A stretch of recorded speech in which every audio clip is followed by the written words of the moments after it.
Hey, what's up? It's Symphony here. Subscribe to my brother Mr. Creepy as Hell channel, and when you're watching his videos, make sure you stay in one piece. Peace, peace, peace.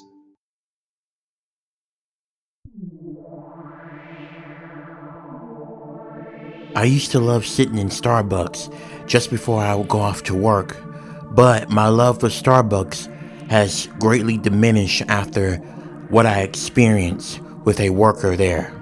It was really horrifying, and I almost thought at one point I was gonna die. This is what happened. So this happened about 3 years ago.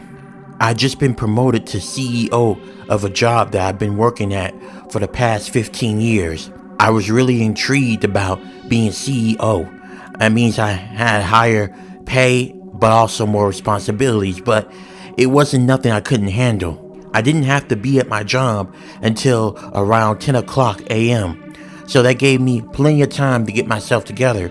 And usually by the time I get to my job, I usually have about an hour and a half left before I get to work. So I decided to kill some time by sitting at that Starbucks. When I walked right into Starbucks, I was met up with a woman. She was an older woman, maybe not that old. I want to say maybe in her late 40s, early 50s. I walked up to her and I ordered my drink. After I got my drink, I sat at a table and got on my laptop. I was taking care of something dealing with work when the woman that I ordered the drink from came up to my table and she started to make small talk. So how's it going, Mr. CEO? The other workers told me about your promotion. Congratulations. I know you're a very busy man, and I am very attracted to busy men like you. Let me know if you need a refill on your coffee. I'll give it to you for free, she said to me while winking at me. Now, I didn't think much of it. I figured that she was just being nice, maybe possibly flirtatious, but honestly, with my schedule and the way everything is, I've really never had time to hop in a relationship. I've been really busy, more married to my work than ever. Thank you. If I ever need another refill, I'll let you know. Appreciate it, I told her. After that, I continued to work on my laptop until it became closer time for me to go into work.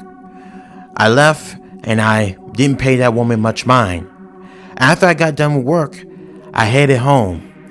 The next day, I came back into Starbucks again and I was greeted by that woman. But this time, she kept on watching me. It felt different. She kept on having her eyes glued onto me when I was putting my stuff down and putting my jacket down. I walked it up towards her and I asked for the usual. Can I get you anything else, Mr. Sexy CEO? She asked me, but I replied with, oh, no, the coffee is good. Thank you, though, I appreciate it. Now, I'm not gonna lie. When she made the remark about me being a sexy CEO, I started to feel a little bit uncomfortable. I don't know, maybe it was just me. I continued to work, but as I was looking up, I couldn't help but to notice that she kept on watching me, like everything I was doing. She kept on smiling at me and waving at me, and it started to make me uncomfortable. I paid her no mind and I continued to do what I normally was doing, until I heard someone walking up towards me. It was that woman. She asked me a question. Are you single, Mr. CEO? Please tell me you are. I don't think a good guy like you should be single. You deserve a really beautiful woman by your side. Oh, well, I am, but I'm not looking to date right now. I'm kind of just staying focused on my job, I responded to her.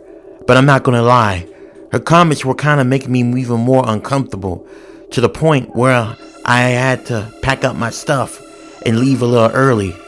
The woman looked at me, wondering what was going on because she knows that I don't leave this early. But I left, and I just headed on to my job. I had about an extra 30 minutes left, but like I said, I'd rather sit there than to sit at Starbucks with this woman.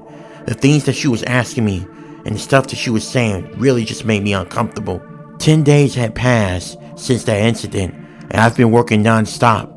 I have not sat at that Starbucks because of that woman, because she really gave me creepy vibes, and I didn't really feel too comfortable sitting there drinking coffee while doing my work, knowing someone was just repeatedly staring at me. When I got home, I took a bath and I ate dinner, and I made my way up to bed, and just before I went off to bed, I watched a couple of things on Netflix, and slowly I fell off to sleep. What felt like about an hour later, I felt myself waking up extremely fast. I felt something was not right. It felt like something was really wrong, but I couldn't really pinpoint what was going on. That's when I heard some noises under my bed. I immediately cut on my lamp and I looked under my bed, and I can feel all the colors draining from me. I almost wanted to yell. There was someone under my bed, and the person that was under my bed was the woman that worked at Starbucks. I'm not even joking. I don't know how she found out where I live, but she was under my bed. I yelled at her. "What the hell are you doing? Get out of here right now. I'm calling the cops right now."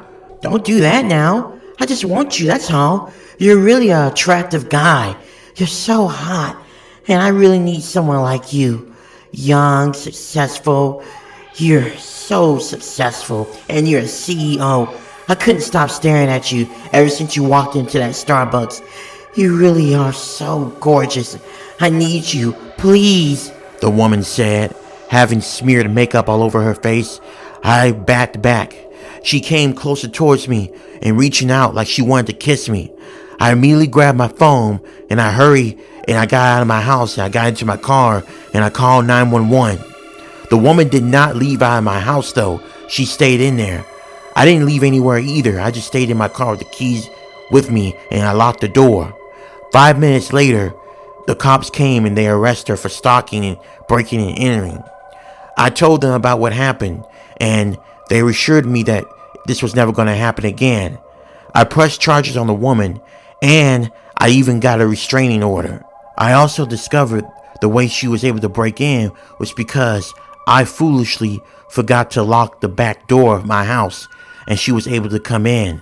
Not only that, but the way she found out where I live was because I left my wallet in Starbucks, and she was able to get a hold of it and get all my information about where I live. It was really kind of careless of me. I should have done a better job checking to make sure I had everything.